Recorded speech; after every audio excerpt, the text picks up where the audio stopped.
Yeah, so a lot of things are happening there, but I can tell you that we are here to turn on the lights.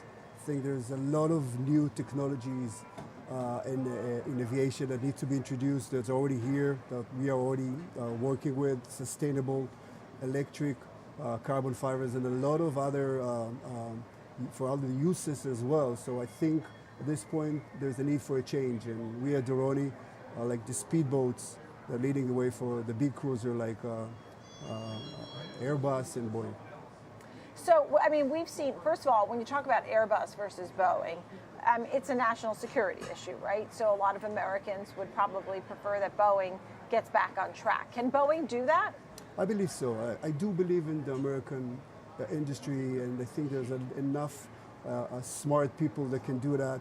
I just have to put themselves together, they act together, and it's really doing the right stuff, working together as a team. I think this is the biggest thing here. And, you know, this has been obviously a black eye, and people are nervous when they're traveling. You introduce many other ways of travel, right? You're talking about looking at electric, looking at sustainability. I mean, it costs money to transition, but do you anticipate that that will happen a lot over the next 10 years? Well, it's already happening here in New York. Yeah, tell me more. Yeah. So the biggest eVTOLs are for the air taxi. They've been flying in February here in New York this year. The first one to be certified, probably Joby by 25, started to introduce the service. And this is what we do as well. We are for the personal use, which is an easier form of certification. Look, it's already happening. The U.S. is behind China, and I think it's about time the U.S. start taking the lead again with all the creative and smart people here. And this is what Doroni we're doing. And so does Doroni, are you the manufacturer? Are you the advisor? What's your role in this? Yeah, so to create such a vehicle, you have to have an innovative company like we have, which has different modalities, different technologies, if it's electric, it's aerospace, and put them together. So we are developing it, and we are going to produce it as well. We're in Florida, under Space Florida, that will help us expedite the production as well.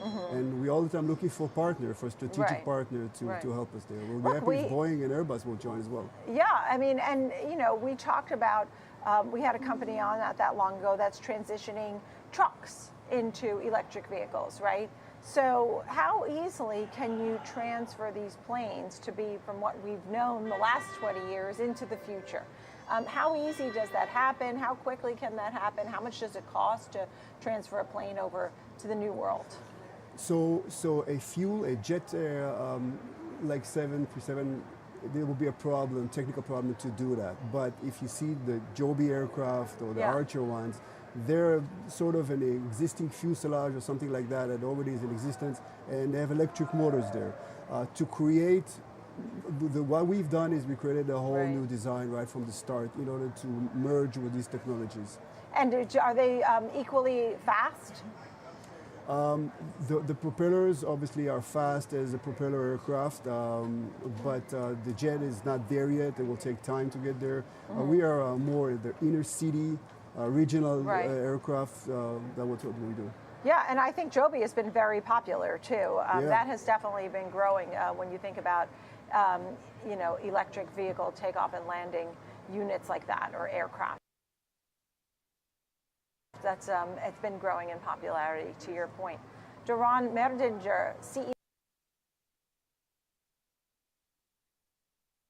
Thank you for being with us, and some positive words on Boeing there for you as well. Thank you so much. Thank you. Coming up next, it's time for our 360 round. We're looking at Micron reporting its earnings after the closing bell today. What you need to know, we'll have a preview for you. We'll be right back.